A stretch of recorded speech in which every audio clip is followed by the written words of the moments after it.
Programme night addition में हम आपको खुशामदीद कहते हैं। नाजरीन, देर से सही पाकिस्तान इलेक्शन के माहौल में दाखिल तो हो गया है। कई महीनों के इंतज़ार, क़यास आराइयों और शुकूक व शुबहात के बाद जनरल इलेक्शन की डेट फाइनल हो गई। अगला मरहला इलेक्शन की शफाफियत और लेवल प्लेइंग फील्ड का है। सियासी जमातों की अगर तैयारियों को देखें तो इस वक्त मुस्लिम लीग नून और इस्तेहकाम पाकिस्तान पार्टी ये पूरी तरीके से हमें सियासी मैदान में एक्टिव नज़र आ रहे हैं, जबकि मुश्किलात में घिरी पाकिस्तान तहरीक इंसाफ का अभी भी एक ही मुतालबा है, पाकिस्तान पीपल्स पार्टी का भी एक ही मुतालबा है कि इलेक्शन से पहले लेवल प्लेइंग फील्ड दी जाए। सियासी मफाद में तो नहीं, लेकिन मुस्लिम लीग नून ने भी आम इंतखाबात में तमाम सियासी जमातों को बराबरी देने के लिए आवाज़ तो उठाना शुरू कर दी है।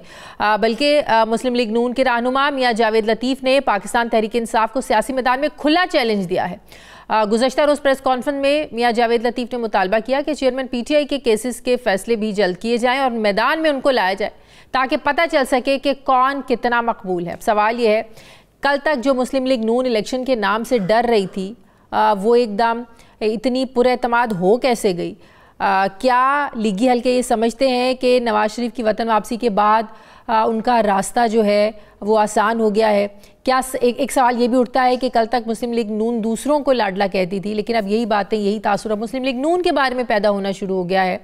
क्या नून लीग इन ऐसे तासुर के साथ इलेक्शन में उतरना चाहेगी? पूरे मुल्क समेत पंजाब में PTI की बददस्तूर जड़ें तो मजबूत हैं।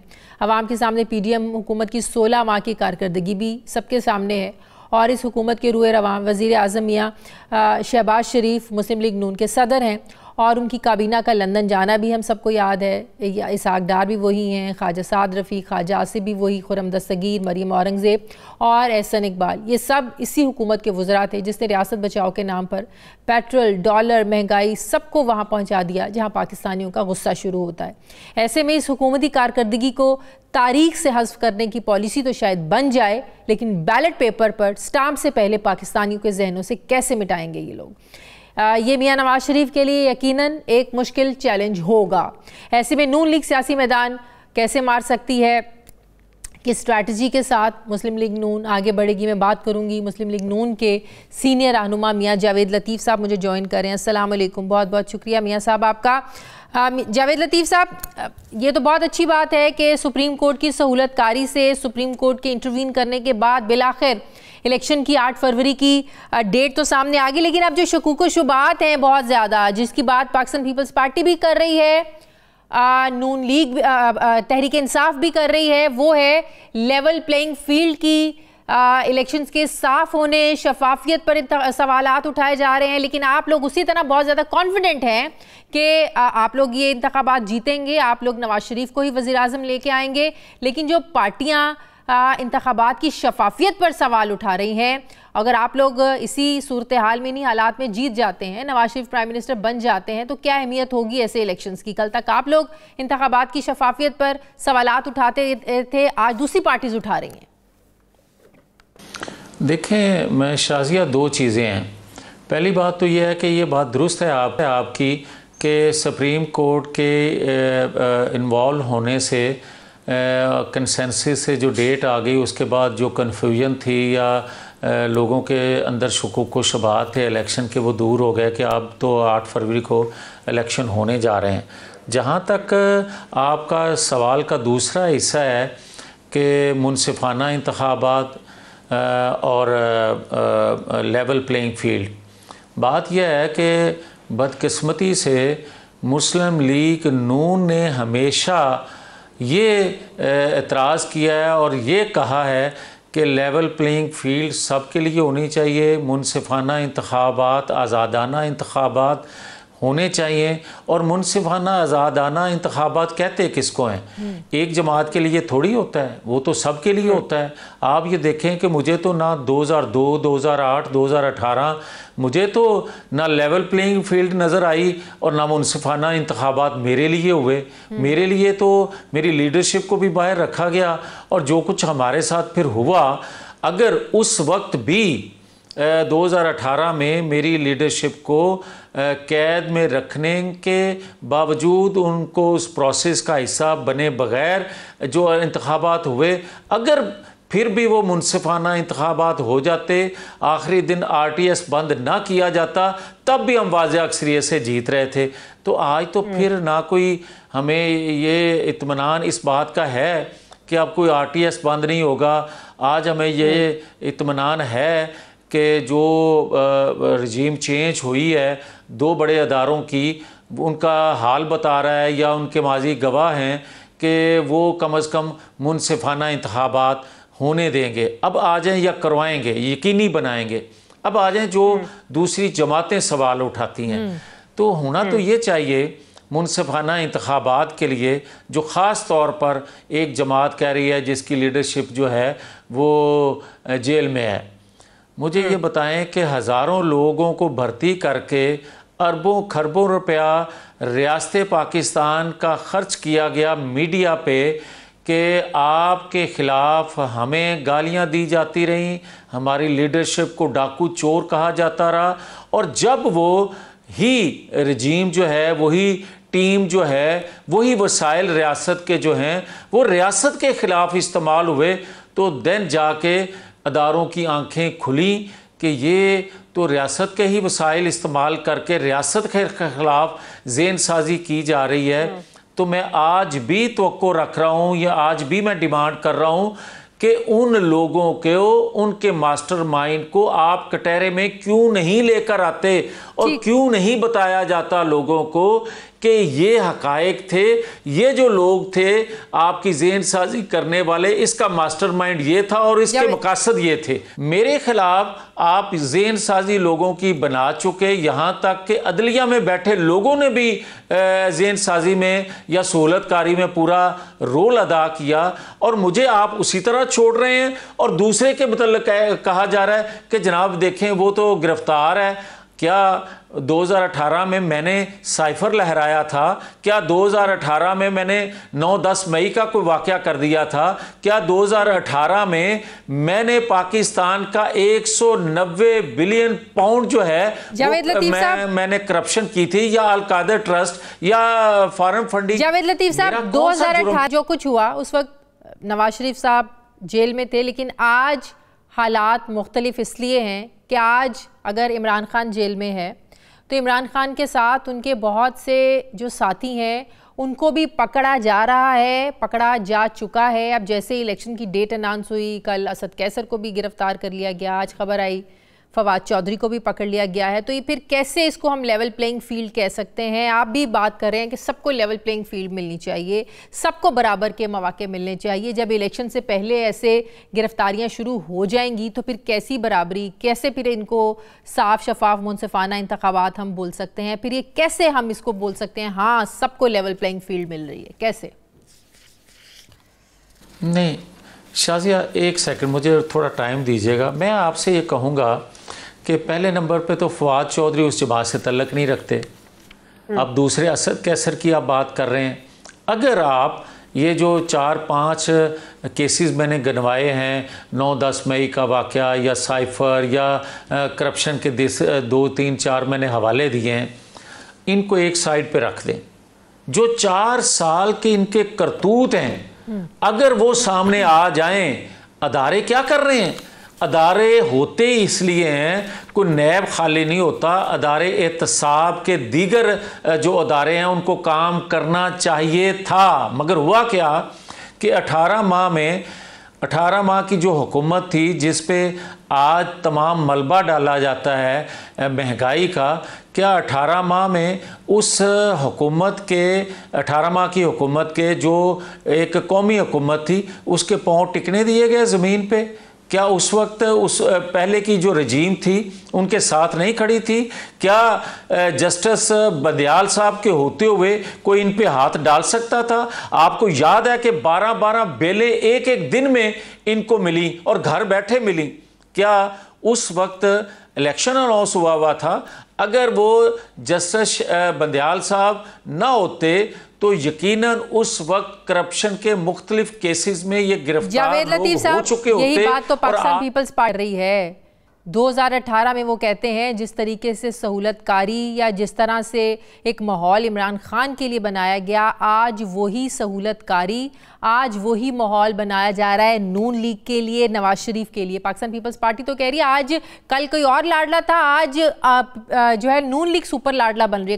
कल आप भी तहरीक इंसाफ को, इमरान खान को लाडला कहते थे, बल्कि पीपल्स पार्टी तो ये कह रही है कि अगर आप लोग इंसाफ की बात कर रहे हैं ना, नवाज शरीफ को इंसाफ मिल रहा है, मिलना चाहिए इंसाफ, बिल्कुल मिलना चाहिए, लेकिन वो कहते हैं कि उनको हम तब इंसाफ मानते हैं जब पाकिस्तान आते, पाकिस्तान से सीधा जेल जाते, फिर अपीलों के लिए दरखास्तें देते, हाँ फिर उनको बाइज्जत बरी किया जाता, फिर उनकी अपीलों पर फैसले होते, तो हमें भी लगता कि हाँ नवाज शरीफ के साथ इंसाफ हुआ है। इस तरह से बाहर रह के जमानतें मिल जाना, ये कैसा इंसाफ है? यही तो पाकिस्तान पीपल्स पार्टी के आज एतराज़ात है कि स्पेशल ट्रीटमेंट हो रहा है नवाज शरीफ के साथ। अच्छा मेरी बात सुने, मुझे ये बताएं कि जो पीपल्स पार्टी बात कर रही है कि अगर कोई बारी का इंतज़ार करता है या किसी सिलेक्शन कमेटी के ज़रिए ख्वाहिश रखता है या तवक्को रखता है, सिलेक्शन नहीं हुआ करती, इलेक्ट होना पड़ता है। और इलेक्ट कौन करते हैं? अवाम करते हैं। अगर वो समझते हैं कि बारी कोई दे देगा तो वो तो मुमकिन नहीं है अगर इंतखाबात किसी ने लड़ना है तो। अब दूसरा आ जाए लाडले की बात, तो मेरी बात ये है साजिया कि अगर आप 2 माह पहले तक ये कह रहे हैं कि नवाज शरीफ के साथ ज़्यादती हुई है, क्या आपने उनकी ज़ुबान से ये बातें सुनी नहीं है 2 माह पहले? क्या 2 माह पहले वो ये नहीं कहते थे कि नवाज शरीफ से नाइंसाफ़ी हुई है? क्या वो 2 माह पहले ये बात नहीं कहते थे कि पनामा में उनका नाम भी नहीं था और अकामा पे निकाल दिया, बेटे से तनख्वाह? तो ये सारी बातें वो करते रहे हैं। ये अचानक 2 माह में हुआ ये कि वो समझते थे कि नवाज शरीफ वापस नहीं आएंगे, जबकि हम उनको कहते थे कि नवाज शरीफ हर तरह के जो हालात हैं उनको फेस करना जानते हैं और वो वापस इंशाल्लाह आएंगे।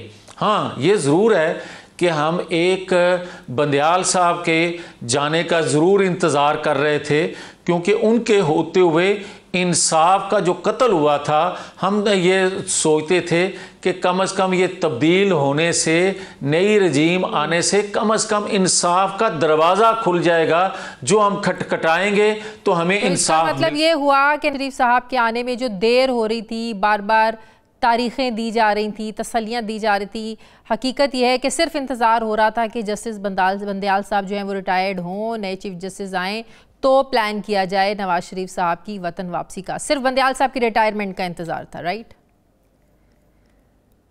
एक जुमले को उठा ना लिया करें, मेरी बात को पूरा फिर कोट किया करें। बिल्कुल हम इंतज़ार में थे कि इसके होते हुए, जस्टिस बंदयाल के होते हुए, जो जजेस गेट से एक मुल्ज़म को लाए और लाने के बाद उसको कहे, मुल्ज़म को कहे कि मुझे आपको देखकर बड़ी खुशी हुई और उसको दवाएं दें, और उसके बाद रिमांड पर होते हुए उस शख्स को बेल आउट कर दे। ये पाकिस्तान की हिस्ट्री में हुआ नहीं था। उसके बाद भी अगर शाजिया ये समझती हैं कि हमें उससे इंसाफ की तवक्को रखनी चाहिए थी, तो वो फिर आपका ख्याल हो सकता है मेरे जैसे बंदे का, जिसकी आंखें भी खुली हों, कान भी काम कर रहे हों, दिमाग भी सोच रहा हो, वो तो यही कहेगा कि बंदयाल साहब के होते हुए या साकिब निसार और जस्टिस शाजिया में है ना, शाजिया का ये कंसर्न है कि बंदयाल साहब की अदालत लगे, साकिब निसार की अदालत लगे, जस्टिस काजी फायज़ ईसा साहब की अदालत लगे। आप लोग सियासतदान हैं, आप लोग बेहतर समझते हैं, आप लोग बेहतर फैसला कर सकते हैं अपनी लीडरशिप के लिए कि कब किसी ने वापस आना है, कब किसी ने क्या करना है, ये आप लोग बेहतर बता सकते हैं। मैं कोई सियासतदान नहीं हूं। मुझे ये बताइएगा जावेद लतीफ़ साहब, अगर 2018 में आप लोग ये समझते हैं कि आप लोगों के साथ ठीक नहीं हुआ, आप लोगों को लेवल प्लेइंग फील्ड नहीं मिली, उस वक्त जो गलतियां हुई या आप लोगों के साथ गलत हुआ, वो गलतियां या वो गलत रवैया आज किसी और के साथ नहीं होना चाहिए, वो रवैया किसी और के साथ, किसी और पार्टी के साथ नहीं अपनाना चाहिए, सबको बराबर की लेवल प्लेइंग फील्ड मिलनी चाहिए। मेरी रियासत के तमाम अदारों से गुजारिश है आपके सवाल के हवाले से कि ये सवाल किसी के जहन में आना नहीं चाहिए, इसलिए आप जिनके केसेस पेंडिंग हैं वो हमारी तरफ से हैं या पीटीआई के लोगों की तरफ से हैं, उनको फिक्स किया जाए, टाइम फ्रेम दिया जाए और वो फैसले इलेक्शन से पहले आने चाहिए, ताकि आप जैसे इंतहाई मुझे इज्जत है आपकी, आपसे मुराद ये नहीं कि आप ही हैं, आपसे मुराद कोई भी सवाल करने वाला है। ये पाकिस्तानी कौम के जहनों में सवाल नहीं उठना चाहिए अमल की वजह से कि फेयर फ्री इलेक्शन हुए हैं, क्योंकि आज जितनी ज़रूरत फेयर फ्री इलेक्शन की है, शायद होती तो हर वक्त है मगर शायद इतनी कभी पहले नहीं थी जितनी आज है, क्योंकि पाकिस्तान 4 सालों में इंतहाई कौम को तकसीम कर दिया गया, बेशुमार चैलेंजेस में धकेल दिया गया। आज कौम का जो एतमाद वाली हुकूमत अगर बनेगी, यूनाइट हुकूमत बनेगी, तो उससे हम यूनाइट होके जो चैलेंजेस हैं उससे निकल सकेंगे, इस गर्दाब से कौम को निकाल सकेंगे, वरना मुश्किल होती जाएगी। इसलिए मेरी गुजारिश है आपके तवज्जुह से भी कि तमाम अदारों को जिस लीडरशिप के केस पेंडिंग हैं टाइम फ्रेम दे के फिक्स केसेस करवाने चाहिए, करने चाहिए, ताकि दूध का दूध पानी का पानी हो जाए। मुझे अगर कोई समझता है कि फास्ट ट्रैक पे इंसाफ मिल रहा है, तो मैं आज भी ये कहूँगा इंसाफ फास्ट ट्रैक पे होना चाहिए। ये नहीं होना चाहिए कि 10 साल मुझे आप नाहर रखें, कहते रहें साथ साथ कि आप बेगुनाह थे, मगर मुझे आप इंसाफ ना दें। आप उस शख्स के लिए आवाज़ उठाते रहें और उसको भी आप 2018 के लोगों के साथ मिलाएं इस वजह से कि आज वो अंदर है। नहीं, उसके करतूत जो हैं वो भी कौम के सामने आने चाहिए कि 9-10 मई का वाकया इससे पहले 75 सालों में किसी शख्स ने नहीं किया। ये भी बात आनी चाहिए सामने कि साइफर किसी ने नहीं लहराया था। ये भी बात सामने आनी चाहिए कि अल कायदा ट्रस्ट के जरिए करप्शन इससे पहले किसी ने नहीं की थी। ये भी बात सामने आनी चाहिए कि 190 मिलियन पाउंड जो है इससे पहले तमाम केसेस चाहे आप लोगों के हवाले से हैं या इमरान खान के हवाले से हैं, फैसला होना चाहिए। ज़ाहिर है मियां साहब की तरफ से तो आपका इशारा ज़ाहिर है एवनफील्ड की तरफ से है, लजीजिया की तरफ से है, जिनमें आप लोग अपीलें करने जा रहे हैं। ज़ाहिर है इन केसेस के हवाले से मेरा सवाल ये है कि अगर एवनफील्ड और अल-अजीज़िया में मियां साहब को उनकी सज़ाएं ख़त्म भी हो जाती हैं, जिस तरह आप कहते हैं कि उनकी गलत सज़ाएं दी गई, अगर उन मामलात में उनकी सज़ाएं ख़त्म हो भी जाती हैं, लेकिन मियां साहब की जो नाअहली हुई है वो तो 62(1)(f) के तहत सुप्रीम कोर्ट ने नाअहली दी हुई है अकामा केस में। उन 2 केसेस में एवनफील्ड और अल-अजीज़िया में तो सज़ाएं ख़त्म हो गई, लेकिन इसका क्या होगा, इसकी नाअहली कैसे ख़त्म होगी अकामा वाले मामले पे? शाजिया 2 जजमेंट सुप्रीम कोर्ट की मुख्तलिफ हैं, वो आपके सामने हैं, और दोनों जजमेंट जो हैं वो जो मैंने नाम जस्टिस साहबान के गिनवाए थे उन्हीं की जजमेंट हैं। एक में वो 5 साल देते हैं, एक में तायाद दे देते हैं अपनी ख्वाहिश पे, जबकि दुनिया में ये कानून नहीं है।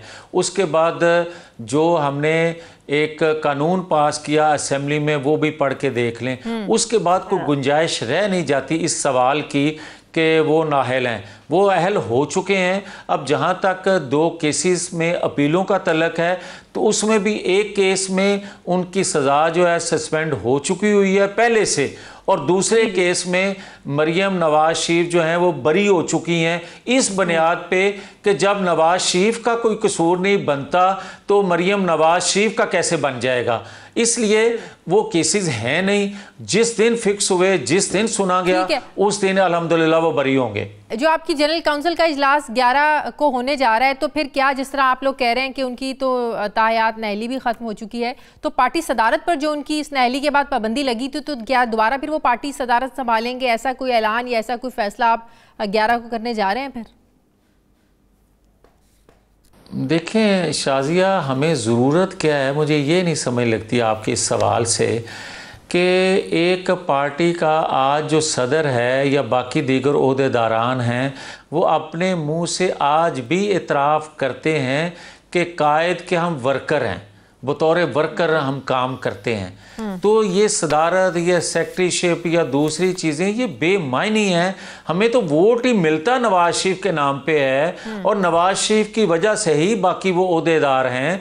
तो हमें ना कोई ज़रूरत महसूस हो रही है, ना कोई 11 तारीख को इस किस्म की कोई डिस्कशन होएगी, ना हमारे एजेंडे में ये चीज़ शामिल है। हमें ज़रूरत ही नहीं है इन चीज़ों की। हम तो इलेक्शन की तरफ जा रहे हैं और इलेक्शन में हमारा पहला और आखिरी कैंडिडेट जो हैं वो नवाज शरीफ हैं। ये सबका मुतफिका फैसला है और मेरी जमात का मुतफिका फैसला नहीं है।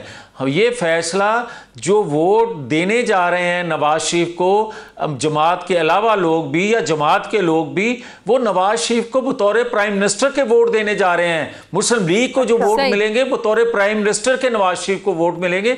तो इसमें तो दूसरी बात करने की जरूरत नहीं है।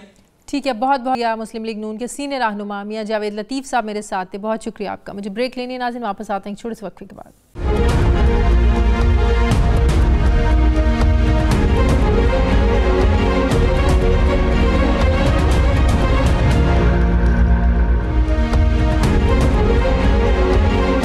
ब्रेक के बाद एक बार फिर से आपको खुशामदीद कहते हैं नाजरीन।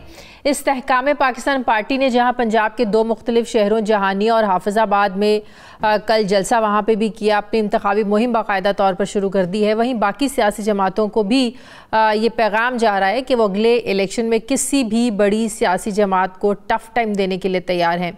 IPP का इरादा तो मुल्क की सियासत करने का है, लेकिन अगर देखा जाए तो अभी तक ये पार्टी पंजाब से अभी बाहर नहीं निकल पाई है, ना ही दूसरे सूबों से अभी कुछ बड़े नाम सामने आए हैं। IPP की इंतखाबी मुहिम की ख़ास बात यह है कि इस जमात ने अवामी मसाइल को डायरेक्ट फोकस किया है। बाइक वालों के लिए आधी कीमत पर पेट्रोल, 300 यूनिट तक फ्री बिजली और मज़दूर की कम से कम तनख्वाह 50,000 रुपये तक करने के ये ख्वाब तो दिखाए जा रहे हैं, लेकिन ये सब होगा कैसे, इसका रोड मैप सामने नहीं आया है। प्लान्स तो अच्छे हैं। दूसरी तरफ IPP का दावा है कि वो नफ़रत की सियासत नहीं करेगी, लेकिन IPP के जलसे देखें, इन तकारीर सुने तो एक चीज़ बड़ी वाज़ेह होकर सामने आती है, वो है PTI मुखालिफ सियासत। सवाल ये है कि तहरीक इंसाफ पहले ही मुश्किलात में है, ऐसे में IPP की लीडरशिप इस पर तनकीद करके हासिल क्या करना चाहती है? क्या IPP को ये लगता है कि इस तरह से उनका वोट बैंक बढ़ सकता है? एक और पहलू भी यह है कि इस्तेहकाम पाकिस्तान पार्टी रिवायती सियासत पर चलते हुए उनका जो ज़्यादा इन्हिसार है, फोकस है, वो इलेक्टेबल्स पर कर रहे हैं और PTI छोड़कर आने वालों को पनाह दी जा रही है। लेकिन मसला ये है कि पाकिस्तान की सियासत काफ़ी बदल चुकी है। यहाँ शख्सियात को वोट पड़ते हैं। PTI को चेयरमैन तहरीक इंसाफ की वजह से, जबकि नून लीग को नवाज शरीफ के नाम पर वोट पड़ते हैं। सवाल ये है कि IPP कायदीन जहांगीर तरीन और अलीम खान के नाम पर क्या पार्टी को वोट मिल जाएंगे? PTI और मुस्लिम लीग नून के मैदान में होते हुए इस्तेहकाम पाकिस्तान पार्टी को क्यों लगता है कि वो पंजाब का जो महाज है वो फतह कर लेगी? ऐसे में ये एतराज़ भी सामने आ रहा है कि वक्त आने पर IPP नून लीग की B टीम बन जाएगी। इस तासुर में कितनी हकीकत है? क्योंकि सब ने देखा है कि IPP के सीनियर रहनुमा ओन चौधरी मियाँ साहब की आमद पर उनके इस्तकबाल में नज़र आए, जिसमें उनकी पार्टी की तरफ से उनको शो कॉज भी किया गया। मैं बात करूंगी, मुझे करना रिटायर्ड हाशिम डोगर साहब ज्वाइन कर रहे हैं, IPP के रहनुमा। अस्सलाम वालेकुम, बहुत बहुत शुक्रिया हाशिम डोगर साहब आपका। हाशिम डोगर साहब, जैसे कि मैंने कहा कि आप लोग अपने जो आपका मंशूर है या आप लोग डायरेक्ट अवामी जो मसाइल हैं उनको फोकस कर रहे हैं, जो कि बहुत ही अच्छी बात है, बहुत ही ज़बरदस्त बात है। लेकिन लोग ये कहते हैं कि ऐसी ही बातें पाकिस्तान तहरीक इंसाफ ने भी की थी, नौकरियों के वादे किए थे, घर बनाकर देने के वादे किए थे, लेकिन ऐसा कुछ हुआ ही नहीं। तो आप लोग ऐसा क्या करें या लोग आपकी बातों पर क्यों यकीन करें? बिस्मिल्लाहिर्रहमानिर्रहीम, बहुत शुक्रिया। एक्चुअली जो आपने ये पूरा क्वेश्चन मेरे से किया है, इसके तो मेरे ख्याल है काफ़ी सारे पहलू हैं। तो मैं मुख्तसरन मैं कोशिश करूंगा कि जो चंद चीज़ें मेरे ज़हन में हैं मैं आपसे शेयर करूं।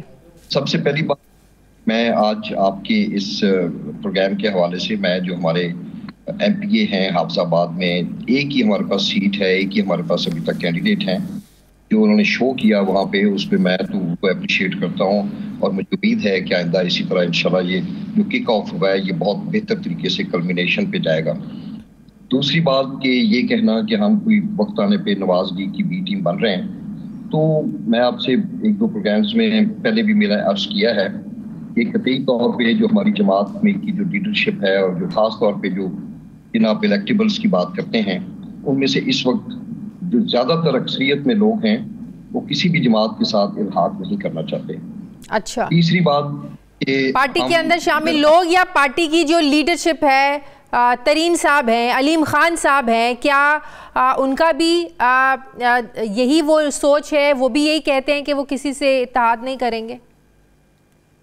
अगर आप कल का ही हाफिजाबाद का जलसा देखें तो उसमें अलीम खान साहब ने बिल्कुल विदाउट मिंसिंग हिज वर्ड्स उन्होंने ये कहा कि ये जो लोग जो 7-7 दफ़ा उन्होंने में बारी दी, तो मेरा आपसे ये सवाल है कि वो कौन लोग हैं? वो तो जाहिर है नून लीग की बात कर रहे थे। हाँ। तो हम तो समझते हैं कि आज जिस जगह पे जिस मसाइल में ये घिरा हुआ है उसमें जहाँ पे इमरान खान की या उस्मान बुज़दार की स्पेशली जो बैड गवर्नेंस शामिल थी, तो उसके ऊपर जो आइसिंग ऑन द केक है वो तो आके तो हमजा साहब ने किया या उसके बाद आके तो वफाक में मियां शहबाज शरीफ साहब ने किया। तो किस तरह ये कर सकती हैं कि जनाब हम अवाम के मसाइल को हल करेंगे? जिस तरह 9 मई के वाकयात की हम मजम्मत करते हैं, मैं तो जो इनकी 16 माह की हुकूमत है मैं तो उसको भी मजम्मत करता हूँ, और मैं समझता हूँ कि इस बेशुमार मसाइब और जो अजाब एक नाजुल हुआ एक आम आदमी की जिंदगी पे, तो उसका कसूरवार कौन है? लेकिन एक बात है ना, नून लीग की मजबूत जड़ें हैं पंजाब में, नून लीग रूल करती रही है पंजाब में। आपको पता है कि पंजाब में जो रूल करता है वही वफाक पे रूल करता है, वही इस्लामाबाद पे पूरे मुल्क पे रूल करता है। तो इतना आसान होगा नून लीग को यहाँ पर शिकस्त देना? पीटीआई का हाल तो हम सबके सामने है, लेकिन पीटीआई उसके बावजूद भी बड़ी कॉन्फिडेंट है कि किसी आम बंदे को भी पीटीआई टिकट देगी तो वो भी जीत जाएगा। लेकिन उसके बावजूद भी आप समझते हैं कि अभी आप लोगों की पार्टी को कोई जाहिर है कोई पुरानी पार्टी तो है नहीं, आप लोगों के हाँ चेहरे ज़रूर पुराने हैं, एक पार्टी का नाम, एक स्ट्रक्चर तो जाहिर है सब कुछ नया है। तो कैसे आप लोग फिर इनका मुकाबला कर पाएंगे? अगर आपको हुकूमत करनी है तो ज़ाहिर है इत्तेहाद भी करने पड़ते हैं, साथ भी मिलाना पड़ता है लोगों को। देखिए, ये सारे इश्यूज भी सिर्फ इस वक्त हमारी जमात के साथ नहीं है। मैं जिस जिले से मेरा ताल्लुक है वहाँ पे तकरीबन हर हल्के में 2-2, 3-3 नून लीग के कैंडिडेट्स वो भी आ गए हमारे सामने मैदान में। तो ये वोट्स डिवाइड होंगे, ये आप देखते देखिए। मैं खास तौर पे चूंकि एक देहाती हल्के को रिप्रेजेंट करता हूँ तो मैं उस नुक्ता नज़र से ये बात कर रहा हूँ कि हमारा भी, अगर हमारी पार्टी नहीं है तो हम नए नहीं हैं। हम वो लोग हैं जो 2-2, 3-3 नस्लों से लोगों के साथ वाबस्ता हैं, उनकी खिदमत करते हैं, उनके दुख दर्द में उनके साथ शामिल होते हैं। तो हमारा एक अपना वोट बैंक है। और पीटीआई का वोट क्या आपको लगता है डिवाइड होगा? या पीटीआई का ऐसे भी होता है जो नाराज़ वोटर्स भी होते हैं, वो फिर किसी को वोट ही नहीं देते हैं, वो पार्टिसिपेट ही नहीं करते हैं, ये उनकी नाराज़गी होती है। और दूसरा वोटर वो होता है जो नाराज़गी में दूसरे को जाकर वोट देता है, जिसका दूसरी पार्टी को फ़ायदा होता है। तो आप लोगों को क्या लगता है, पीटीआई का वोटर डिवाइड होगा या चुप बैठेगा? अच्छा, ये बड़ा एक इंटरेस्टिंग क्वेश्चन है। मेरा इसके बारे में टेक ये है कि मुझे जो नजर आ रहा है पीटीआई का 3rd, 4th, 5th, 6th category का बंदा होगा जो इलेक्शन लड़ेगा, जो शायद हो। तो अब ये फैसला पीटीआई के लोगों ने करना है कि हम वो लोग जो 186 लोग थे जो 9 मई नहीं, हम 25 मई तक साथ खड़े रहे, जिन लोगों ने 186 वोट पूरे किए जब हमें पता था कि आज रात को हमारी असेंबली खत्म हो जाएगी, जिन्होंने अच्छे भले खानदान के घरों से होते हुए पढ़े लिखे लोगों ने जमान पार्क में जाके तो डंडे पकड़ के हमने चौकीदारी भी की। हम गाड़ियों के साथ लटक के इस्लामाबाद तक गए। हमने तो अपनी तरफ से, मगर एक चीज थी जो बार बार करते थे कि खुदा के लिए अदारों के साथ टकराव ना पैदा करें। और मेरा उसके बारे में ये पॉइंट ऑफ व्यू है कि अदारों का देखना, अदारे का मतलब है फौज। आज जिस मुस्लिम मुल्क की फौज कमजोर है, आप शाजिया देखिए उन ममालिक के साथ क्या हो रहा है। गाजा की हम वीडियो नहीं देख सकते आधा मिनट से ज्यादा। हमारे साथ 3 तरफ से हमारा दुश्मन बैठा हुआ है। क्या आप लोग ये जो दानिश्वर हैं ये चाहते हैं कि कल को भारत आपके साथ ये सलूक करे, आपकी फौज कमजोर हो जाए आवाम की? और वो बात बिल्कुल ठीक है। तो 9 मई के वाकयात से नाराज अगर वोटर है तो आपको लगता है कि वो आपकी तरफ भागेगा, दौड़ेगा, नून लीग की तरफ नहीं जाएगा? उसको आना पड़ेगा, वरना फिर वो अपने हाथों से और अपनी इस नफरत के जरिए पूरे पंजाब में नून लीग को क्लीन स्वीप करवाएगा, जिसका जिम्मेदार फिर हम नहीं होंगे। हम तो खड़े हैं, हम चाहते हैं। देखिए, मैं इमरान खान के 2 बयानियों के साथ आया था। पहला बयानिया ये था कि ये पीडीएम की 13 जमातें चोर हैं, और दूसरा बयानिया ये था कि ये मुल्क के अदारे, इनके साथ हमने मोहब्बत करनी है, इनको साथ लेके चलना। दूसरे बयानिए को खुदा न खा मतलब माजरत के साथ ठेस पहुंची। जो पहला बयानिया है उस पर तो हम सारे मुत्तफिक हैं। हम समझते हैं कि इस मुल्क की बर्बादी के जो जिम्मेदार हैं वो ये जमातें हैं। तो अगर पीटीआई का वोटर अपना गुस्सा हमारे पे निकालना चाहता है तो फिर मैं तो कुछ नहीं कर सकता। मुझे एक और चीज बताएं कर्नल साहब, आप लोगों के अभी तक 2 जलसे हुए हैं, एक जहानिया का हुआ है और एक कल हाफिजाबाद का हुआ है। इस जलसे में जो एक चीज़ हम लोग नोट करते हैं वो ये है कि एक तरफ आप लोग कहते हैं कि नफ़रत की सियासत नहीं होगी, लेकिन अगली ही तकरीर में बुज़दार भी आता है, इमरान खान के बारे में भी बात होती है, पंजाब के बारे में जो उनके दौर में हुआ उस पर भी बात होती है। मतलब कि एंटी पीटीआई बयानियाँ आप लोग अपनाते हैं, बिल्कुल अपनाते हैं, लेकिन हमने ये नहीं देखा कि आप लोग ये कहते हो कि 16 महीनों की हुकूमत ने क्या किया, कि इन्होंने बेड़ा गर्क करके रख दिया, इन्होंने मईशत को नुकसान पहुंचाया है, या इतनी बारियां नवाज शरीफ ने ली इन्होंने नुकसान पहुंचाया, या इतनी बारियां जरदारी ने ली उन्होंने नुकसान पहुंचाया। उनसे ज़्यादा फोकस आप लोगों का पीटीआई और इमरान खान पर क्यों है? बारियां तो ज़्यादा नून लीग ने ली हैं, जरदारी साहब ने लिए, पीपल्स पार्टी की बारियां थी, तो आप लोगों का फोकस सिर्फ इमरान खान और पीटीआई क्यों है जलसों में? वाई नॉट नवाज शरीफ और जरदारी? आप कल की स्पीच अलीम खान की निकालें तो उन्होंने 2 जगह पे, एक तो वो जो 7 बार बारियों लेने का जिक्र है वो इमरान खान के बारे में तो नहीं है, उन्होंने तो नहीं ली 7 बार, वो तो नून लीग ने ली है। दूसरा फिर उन्होंने कहा है कि ये जो 5 साल गुजरे हैं वो बहुत ही खौफनाक थे, तो उस 5 साल में सारी हुकूमत इमरान खान ने तो नहीं की, उसमें तो 1.5 साल इन लोगों ने भी की। तो हम तो ये समझते हैं। बाकी देखें ना, आप थोड़ा सा ये देखें अलीम खान साहब का एक जो इनके साथ जाती हुई, हम देखते थे, मैं तो बड़ा, जब मैं पॉलिटिक्स में आया 2016 में मैंने रिटायरमेंट के बाद ज्वाइन किया, तो उस वक्त इमरान खान के सबसे करीब जहांगीर तरीन और अलीम खान थे। बिल्कुल। आज इसको वाहिसा कर दें कि इनको पार्टी से निकालने में क्या इन 2 असहाब का किरदार था या अलीम खान का था या कहीं पीछे से बैठे हुए दाम दरूद का तलक था, तो इनको निकाल दिया। ऐसे लोग जो बड़े कामयाब सनतकार हैं, जो बड़े कामयाब काश्तकार हैं, जो बड़े कामयाब बिजनेसमैन हैं, जो पार्टी को, अब देखें मैं बड़ी माजरत के साथ, लेकिन आपको लगता है कि ये चीजें लोगों को ज्यादा अट्रैक्ट करेंगी कि उस्मान बुज़दार ने क्या किया, या दम दरूद होते थे, या पैसे लेके जो है ना वो कमिश्नर्स लगते थे, ये चीज़ें लोगों को अट्रैक्ट करेंगी आपकी तरफ, ये चीज़ें अट्रैक्ट करेंगी जो आप लोग बहुत ज़बरदस्त आप लोग बातें कर रहे हैं, 300 यूनिट फ्री तक बिजली देने का वो आप लोग बात कर रहे हैं, मोटरसाइकिल्स देने की बात कर रहे हैं, ये चीज़ें ज़्यादा अपील करती हैं बनिस्बत ये कि बुज़दार ने माजी में क्या किया, बुशरा बीबी ने क्या किया, फरग गोगी ने क्या किया। आपको नहीं लगता कि लोगों को इस वक्त उनके मसाइल से कंसर्न है? अब कोई नहीं जानना चाहता कि बुज़दार ने क्या किया, इमरान खान ने क्या किया, या उनकी पार्टी ने क्या किया? देखिए, अगर कोई नहीं जानना चाहता तो माजरत के साथ ये तो बहुत अफसोसनाक सूरत है। एक ऐसा शख्स जिसने 22 साल बयानिया ये बनाया कि हम एंटी करप्शन, हम करप्ट लोगों को, तो अगर खुदा ना खास्ता ऐसी सूरत हाल है, एक फौज के जिम्मेदार अफसर इनको जाके इन्फॉर्म करते हैं, क्या इनको इस पे एक्शन लेना चाहिए था या नहीं? तो उस अफसर पर इन्होंने एक्शन ले लिया। ये फिर क्या बयानिया हुआ? मैं तो ये बयानिया सुन के तकरीबन आप समझें कि जवानी में आया कि ये चोर हैं, ये ठग हैं और हम चोर नहीं हैं। तो अगर आप शफाफ इन्वेस्टिगेशन करवाएं और ये देखें कि 4 साल उस्मान बुज़दार साहब, मेरा उनसे कोई जाती इशू नहीं है, उनके दौर में अगर वाकई डिप्टी कमिश्नर तैनात हुए हैं तो क्या ये इंपॉर्टेंट नहीं है कि अवाम को ये भी समझना चाहिए? बाकी यस, हम तो फोकस कर रहे हैं कि अवाम के मसाइल क्या हैं। पंजाब से बाहर निकलने का क्या प्लान है आप लोगों का? पंजाब में तो अभी तक लाहौर भी जलसा कब करना है ये भी अभी तक प्लान सामने नहीं आया, तो पंजाब से बाहर कहाँ निकलेंगे आप लोग? देखिए, एक बड़ी ही एक इन्फेंसी की जमात है जो 9 मई के बाद मैं तो समझता हूँ कि ये हादसाती तौर पे तश्कील हुई, तो इसको टाइम तो लगेगा। ये जिन जमातों का हम मुकाबला कर रहे हैं, ये 2-2, 3-3 नस्लों से ये जमातें बना के बैठे हुए हैं और इन्होंने अवाम को पता नहीं क्या क्या उल्लू बनाया।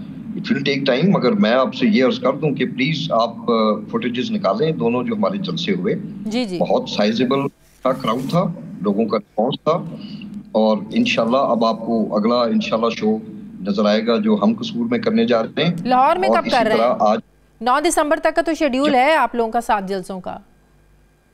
बस ये जब हम गेयर अप कर लेंगे लोगों को, देखिए हमारी तो मेन स्ट्रेंथ जो है इस वक्त, जितने भी हमारे साथ आए हैं, जो जिन लोगों ने हमारे साथ शमूलियत की है, इनमें से तकरीबन 95% देहात से उनका तब, तो हम जहाँ पे भी है उसको हम इंशाल्लाह मास्टर करेंगे और के बाद जब अल्टीमेटली टाइम आएगा तो हम लाहौर में भी जलसा करेंगे। बहुत बहुत शुक्रिया कर्नल रिटायर्ड हाशिम डोगर साहब, IPP के रहनुमा मेरे साथ है, बहुत शुक्रिया आपका। मुझे ब्रेक लेनी है नाज़रीन, वापस आते हैं वक्फे के बाद।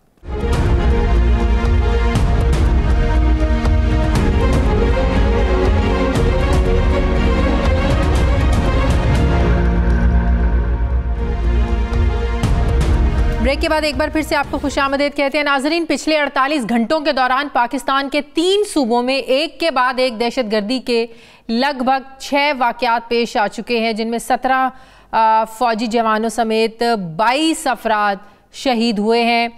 गुज़श्ता रोज़ बलूचिस्तान के इलाके पसनी और ओमाड़ों में 14 फौजी, जबकि केपी में 2 मुख्तलिफ वाक़यात में 3 फौजी एहलकार शहीद हुए। इस साल सिक्योरिटी फोर्सेस पर होने वाले एक ही दिन में ये बदतरीन हमले हैं। इससे पहले जुलाई में एक ही दिन में बलूचिस्तान के ज़िला योब और सुई में पाक फ़ौज के 12 एहलकार शहीद किए गए थे। फ़ौजी तर्जुमान इदारा ISPR ये बताता है कि दहशत गर्दों ने बलूचिस्तान के इलाके पसनी और माड़ा में जाने वाली फोर्सेस की गाड़ियों पर घात लगाकर हमला किया। हमले के बाद इलाके में सैनिटाइजेशन ऑपरेशन शुरू किया गया। और दूसरी तरफ खैबर पख्तूनख्वा के ज़िला लकी मरवत में दहशत गर्दों की पनाह गाहों का सफाया करते हुए 2 फौजी जवान शहीद हो गए, जबकि एक दहशत गर्द भी मारा गया। डेरा इस्माइल खान के इलाके में भी इंटेलिजेंस बेस्ड ऑपरेशन के दौरान पाक फौज का एक जानिसार शहीद और एक खुदकुश बमबार मारा गया। कल ही के रोज़ डेरा इस्माइल में पुलिस वैन के करीब एक बम धमाका हुआ, जिसमें 5 अफराद जाँ बहक, जबकि एक खातून समेत एक पुलिस एहलकार भी जख्मी हुआ। यही नहीं, आज सुबह दहशत गर्दों ने मियाँ वाली में पाक फ़ज़ाइया के ट्रेनिंग एयरबेस पर हमला किया। सिक्योरिटी फोर्सेस ने बरवक्त जवाबी कार्रवाई से तमाम 9 दहशत गर्दों को हलाक करते हुए कॉम्बिंग एंड क्लियरेंस ऑपरेशन मुकम्मल किया। ISPR ने बयान में कहा है कि दहशतगर्द पाकिस्तान एयरफोर्स के फंक्शनल ऑपरेशन असासों को नुकसान पहुँचाना चाहते थे, लेकिन सिक्योरिटी फोर्सेस ने यह कार्रवाई कामयाब नहीं होने दी। ताहम हमले में पहले से ग्राउंड किए गए 3 गैर ऑपरेशनल तैयारों और एक फ्यूल बाउजर को कुछ नुकसान पहुंचा है। नाजरीन, सवाल ये है कि दहशतगर्दी के वाक़यात में अचानक इस तेज़ी के पीछे क्या मुहर्रिकात हैं? ये कोई नया दुश्मन नेटवर्क है या पाक अफ़गान बॉर्डर एरियाज़ में बैठे TTP के दहशतगर्द ये सब कर रहे हैं? क्या ये उसी अक़वाम मुत्तहिदा की रिपोर्ट वाला ख़दशा तो नहीं जिसमें कहा गया था कि TTP के दहशतगर्दों के हाथ नेटो के चोरी होने वाले हथियार लग चुके हैं और इसका नुकसान पाकिस्तान को हो सकता है? तालिबान हुकूमत जो अफ़गान महाजिरीन को निकालने पर खुश नहीं है और अब TTP का नेटवर्क ख़त्म करने में क्या वो पाकिस्तान की मदद करेंगे? मैं बात करूँगी, मुझे दिफाई तज्ज़ियाकार ब्रिगेडियर रिटायर्ड वक़ार ख़ान साहब ज्वाइन करें। अस्सलाम वालेकुम, बहुत बहुत शुक्रिया ब्रिगेडियर साहब। ब्रिगेडियर साहब, हम देख रहे हैं पिछले कुछ दिनों से दहशतगर्दी के हमलों में बहुत ज़्यादा शिद्दत आ चुकी है। आज भी मियाँ वाली में पाकिस्तान एयरफोर्स के ट्रेनिंग बेस कैंप पर हमला हुआ, जिसे पाक फ़ौज ने बरवक्त कार्रवाई करते हुए इस हमले को नाकाम बनाया। क्या वजह हो सकती है इन हमलों में तेज़ी की? चाहते हैं इसमें 2-3 मेजर रीजंस हैं। एक तो 2023 has been, I think, very active in terms of terrorist operations और एंटी टेररिस्ट ऑपरेशंस 2023 में ये ऑलरेडी पिकअप कर चुका है।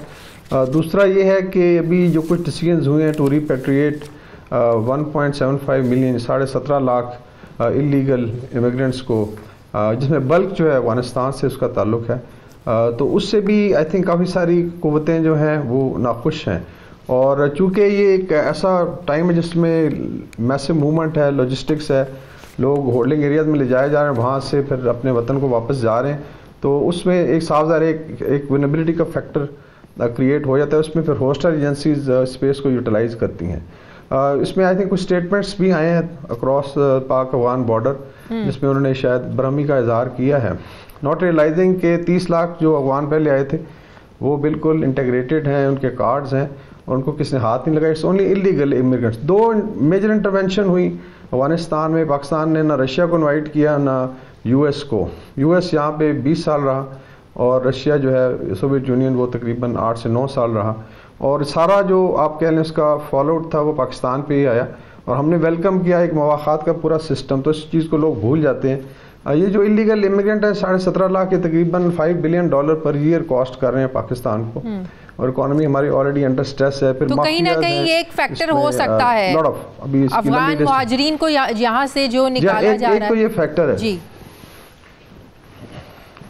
अभी इसमें आई वुड से रिपेट्रिएशन है। देखिए अपने घरों को वापस जा रहे हैं, क्या जो अफ़गान जो बेसिकली शहरी हैं अफ़गानिस्तान के, अफ़गान गवर्नमेंट का फ़र्ज़ नहीं है उनको अपने घरों को सेटल करना, वहाँ पे जा, वहाँ भी इश्यूज़ हैं और इससे लॉट ऑफ इनकी जो प्रॉपर्टी है लोगों की इस पर कब्ज़ा, ग्रुप्स ने वहाँ भी कब्ज़ा किया, चाहे आप काबुल चले जाएँ, कंधार चले जाएँ, बगराम चले जाएँ या मज़ार शरीफ चले, वो भी एक फैक्टर है। और वहाँ उन्होंने भी कैंप्स ही बनाए, वहाँ से आहिस्ता आहिस्ता कार्रवाई होगी, उनको रीसेटल किया जाएगा।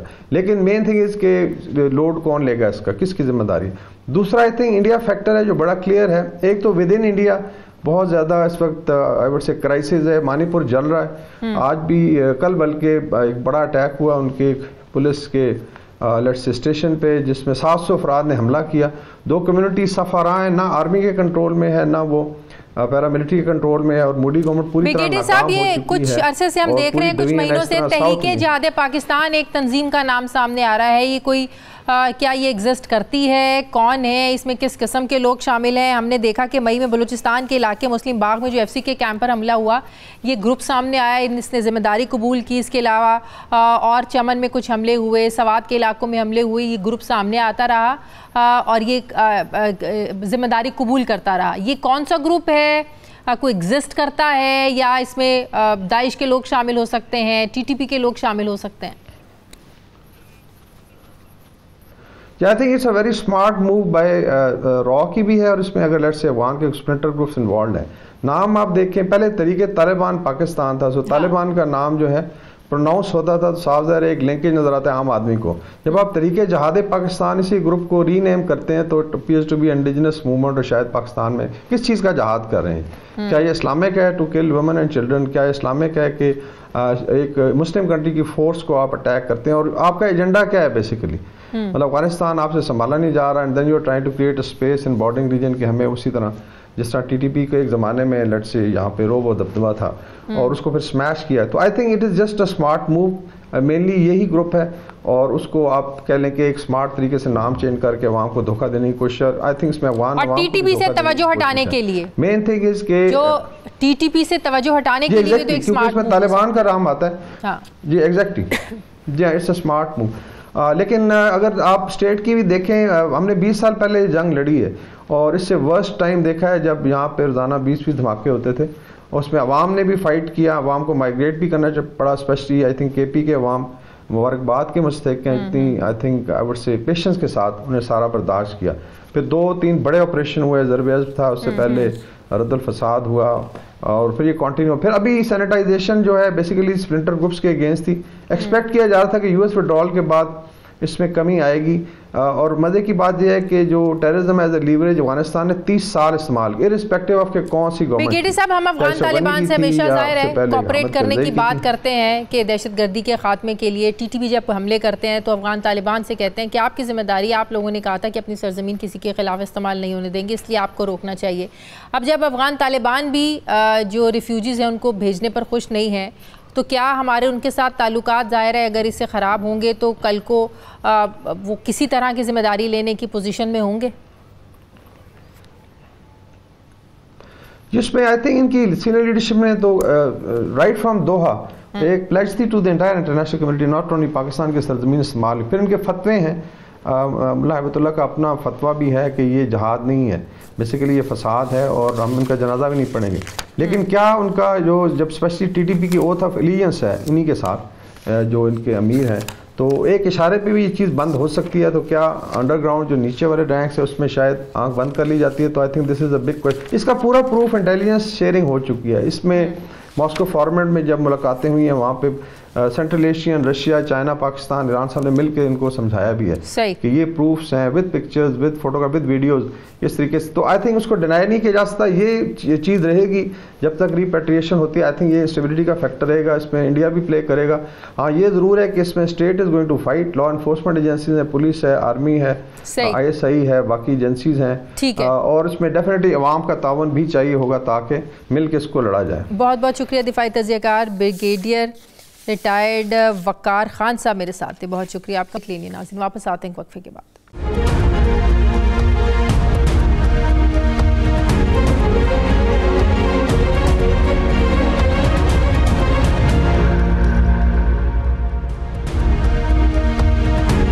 ब्रेक के बाद बाद एक बार फिर से आपको खुशामदीद कहते हैं नाजरीन। पाकिस्तान और IMF के दरमियान जारी कर्ज प्रोग्राम की दूसरी किस्त देने से पहले जायज़ा लेने के लिए IMF की टीम पाकिस्तान में मौजूद है।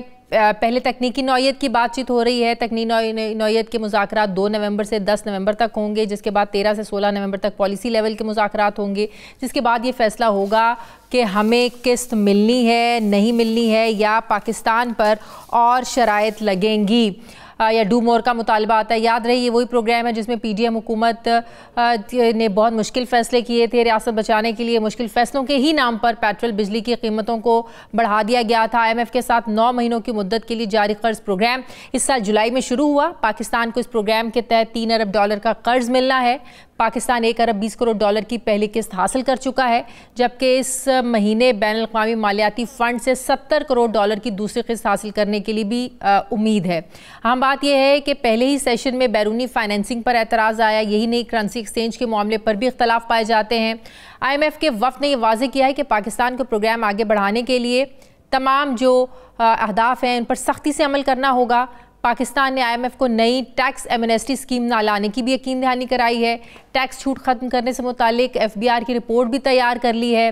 पाकिस्तान रवा माली साल का टैक्स हदफ जो है 9,415 अरब रुपए हासिल करने के लिए बहुत पुरुमीद है। पहले 4 महीनों के दौरान 2,748 अरब रुपए टैक्स जमा कर चुका है, जो कि टारगेट से ज़्यादा है। मुआहदे के तहत पाकिस्तान IMF को रेवेन्यू टारगेट नवंबर में गैस महंगी करने, इनकम टैक्स रिफंड्स अदायगियों से मुतालिक इस पर भी एतमाद में लेगा।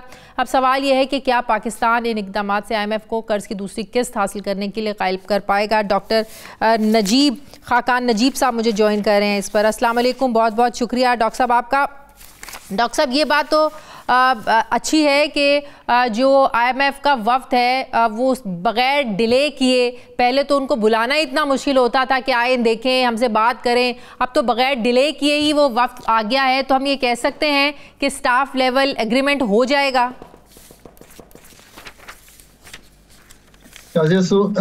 एक बात बिल्कुल क्लियर है कि पाकिस्तान को IMF से कोई राह फरार नहीं है। हमारी जो एक्सटर्नल नीड्स हैं उसमें IMF की अम्ब्रेला एक्सट्रीमली जरूरी है।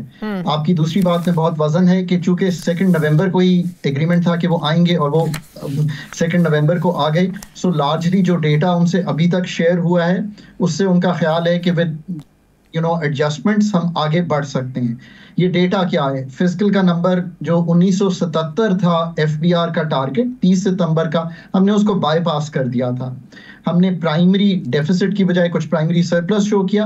बट शायद गोइंग अहेड, ये बात मैं इसलिए बार बार कहता हूँ कि फिर लोग कहते हैं कि जी हमने सब कुछ कर दिया तो हमें और क्यों करने की जरूरत है। क्योंकि जब इसको हम मॉडल करते हैं, वो भी मॉडल करेंगे तो उनको कुछ एडजस्टमेंट्स दिखाई देंगी कि शायद 9,400 अरब रुपया इतनी आसानी से, जब कस्टम्स भी और जब इंपोर्ट भी, जब कस्टम की कलेक्शन भी, सेल्स टैक्स ऑन इंपोर्ट्स भी कम हो रहा है बिकॉज इंपोर्ट्स कम हो रही हैं, हो सकता है वो आपसे थोड़ी सी करेक्शन मांगे, जिसको हम एडजस्टमेंट्स कहते हैं, जिसको आप कहेंगे कि जी शायद कोई टैक्स जो है उसमें रद्दो बदल हुआ है। इसी तरह हमने एक्सपेंडिचर बहुत कम किए हुए हैं। शायद आप हैरान होंगे कि हमने सिर्फ 2.5 अरब जो है वो पहले 3 माह में सब्सिडी दी है। हमारी सब्सिडी का हजम 1000 अरब से भी ज्यादा है। सो अगेन वो कहेंगे कि इतनी बड़ी सब्सिडी के लिए आप क्या करेंगे? कुछ एक्सपेंडिचर कहीं और कम करेंगे या सब्सिडी कम होगी। सो उनके अहदाफ दोबारा तय होंगे। So you are now getting a sense कि ये करेक्शंस जो हैं are part of the IMF programme, because ये क्वार्टर का नया जो डेटा है यानी कि दिसंबर तक का वो तय होगा। 9 माह के अहदाफ तय होंगे, मार्च के एंड ईयर के अहदाफ तय होंगे। एक्सटर्नल इज अ लिटिल, लेकिन अब एक तसल्ली ये भी उनको होगी ना, इंतखाबात के हवाले से भी बहुत ज्यादा कंसर्न थे। इस हवाले से भी उन्होंने वजीर खजाना से, कल जो निगरान वजीर खजाना शमशाद अख्तर से पूछा और स्पेशल इन्वेस्टमेंट फैसिलिटेशन काउंसिल के हवाले से भी पूछा, जिस पर उनको कहा गया कि आपके इलेक्शन कमीशन से भी मुलाकात करवा देंगे। फिर आपको पता इलेक्शन की डेट भी सामने आ गई। अब ये क्वार्टरली अगर हो जाएगा, इस हवाले से भी ये बहुत ज़्यादा पॉजिटिव जैसे है कि नई हुकूमत आएगी, जाहिर है जो जिनके पास एक इख्तियार होगा फैसले करने का, प्रोग्राम के हवाले से टारगेट्स अचीव करने का, टारगेट्स रखने का, तो कितना पॉजिटिव है इलेक्शंस के हवाले से अगर वो मुतमईन हुए हैं। इलेक्टोरल साइकिल को हमने डिटरमिन अगर कर लिया है कि 8 फरवरी से आगे चलेगा, हाँ। ये मार्केट्स के लिए भी बहुत पॉजिटिव है। आपने देखा स्टॉक एक्सचेंज ने अच्छा रिएक्ट किया, 53,000 6 साल के बाद आपने किया। सो ये बात आपने बहुत अच्छी रखी है सामने। Certainty for markets certainty for your donors, certainty for your multilateral partners, for the doctor जो आपको ट्रीट कर रहा है, उसके लिए एक बड़ी अहम जोश है। अब वो प्लान कर सकता है कि हो सकता है मार्च का जो अगला जायजा है वो आने वाली हुकूमत के साथ हो, नया प्रोग्राम प्लान किया जा सकता है। तो आपने ये भी बात दुरुस्त रखी। सो सर्टेनिटी, अच्छा थोड़ी सी इकोनॉमिक सर्टेनिटी, लेकिन ये बात तय है कि आने वाली हुकूमत को IMF प्रोग्राम में जाना ही होगा, भले ही हमारे जो माहिरीन हैं, हमारे मुआशरे जितना मर्जी कहते रहे कि IMF के बगैर जीना सीखें, IMF के बगैर हम चल सकते हैं, लेकिन ये बात तय है कि हमें मईशत को सहारा देने के लिए अगली हुकूमत जो आएगी फरवरी में, उसको जाना ही पड़ेगा अगले प्रोग्राम के लिए। Shazia, that would be the sensible thing to do. आपने जब भी प्रोग्राम को डिले किया है, और मैंने हुकूमत में रहते हुए हमेशा ये एडवाइस किया था कि इसको डिले ना करें, जब आप उस सूरत हाल में हो जब एक्सटर्नल का चैलेंज खड़ा हो, तो आपको तकलीफ ही हुई है, आपके रिजर्व्स गिरे, आपके रुपए पे प्रेशर आया, आपकी इंपोर्ट्स महंगी हुई। So it will be easier to do it with the fund programme, और फिर आप अपनी बाकी इस्लाहात जरूर करें। शाज़िया, कोई हमें रोक रहा है कि हम एनर्जी सेक्टर में डिस्कोस को ना बेचें, कोई हमें रोक रहा है कि हम प्राइवेटाइज PIA को ना करें, कोई हमें रोक रहा है कि हम SIFC के थ्रू दुनिया से पाकिस्तान को इन्वेस्टमेंट डेस्टिनेशन के तौर पे पेश ना करें, हम अपना रेगुलेटरी रजीम ना ठीक करें। पर IMF आपको साथ साथ कुछ एडजस्टमेंट्स कराता चला जाएगा, कुछ रिफॉर्म्स। लेकिन अभी तो सिर्फ महंगाई की सूरत में चीज़ें सामने आ रही हैं। बिल्कुल आप चीज़ों को प्राइवेटाइज भी करें, बिल्कुल आप इदारों को दुरुस्त भी करें, लेकिन अभी ये इकदामात उस तरीके से सामने नहीं आ रहे हैं, सिवाय इसके कि आप जो है ना वो बिजली महंगी कर देते हैं। महंगी क्या, अगर 4-4 गुना आप महंगी कर देते हैं। अब आप देखें, गैस तो आती नहीं है, दिन में 2 घंटे सुबह आती है, 2 घंटे दोपहर आती है, 2 घंटे शाम में आती है, लेकिन उन्होंने महंगी कर दी है गैस। मतलब कि आम आवाम के सामने तो IMF का ये चेहरा सामने आ रहा है ना कि जब भी आते हैं चीज़ें महंगी करके चले जाते हैं। अब भी उनका जो फोकस है वो एनर्जी सेक्टर पर है। तो मैंने आज एक द न्यूज़ में आर्टिकल लिखा है, उसका टाइटल है with in an electoral cycle. तो शाज़िया, ये आर्टिकल है कि मैं 2029 में खड़ा हूं, तो मैं लुक बैक कैसे करता हूं। मैंने एग्जैक्टली जो आपने बात की है कि जो IMF की प्राइसिंग एडजस्टमेंट्स है ना, इनको अगर आप कपल नहीं करेंगे एनर्जी की एफिशिएंसी पैदा करने में, एनर्जी के लॉसेस को रोकने में, एनर्जी के जो हमारे आबी ज़खायर हैं, हमारे सोलर ज़खायर हैं, हमारे विंड के ज़खायर हैं, इनको उसमें लेके जाने को, ताकि एनर्जी वहां से बने और चीपर हो और अवेलेबल हो और एफिशिएंट हो और हर एक के घर जा रही हो। So pricing adjustments are not the biggest reform, that's why I keep saying कि हम IMF के साथ एडजस्टमेंट्स कर रहे हैं। रिफॉर्म पॉलिसी का भी, रिफॉर्म पाकिस्तान का जो ढांचा है चीज़ों का, जिसको अंग्रेजी में स्ट्रक्चरल कहते हैं, जो ढांचा है चीज़ों का, ये तो आपने साथ साथ तब्दील करना है। अब हम ये सीख गए हैं ना कि अगर ये नहीं करेंगे तो फिर जैसे आप कह रही हैं कि इन्फ्लेशन का बोझ बढ़ता चला जाएगा। बिल्कुल, बहुत बहुत शुक्रिया माहिर माशियत डॉक्टर खाकान नजीब साहब मेरे साथ हैं। नाज़रीन, प्रोग्राम खत्म हो गया, फीडबैक ज़रूर दें, अपना ख्याल रखें, मुझे इजाज़त दें, अल्लाह हाफ़िज़।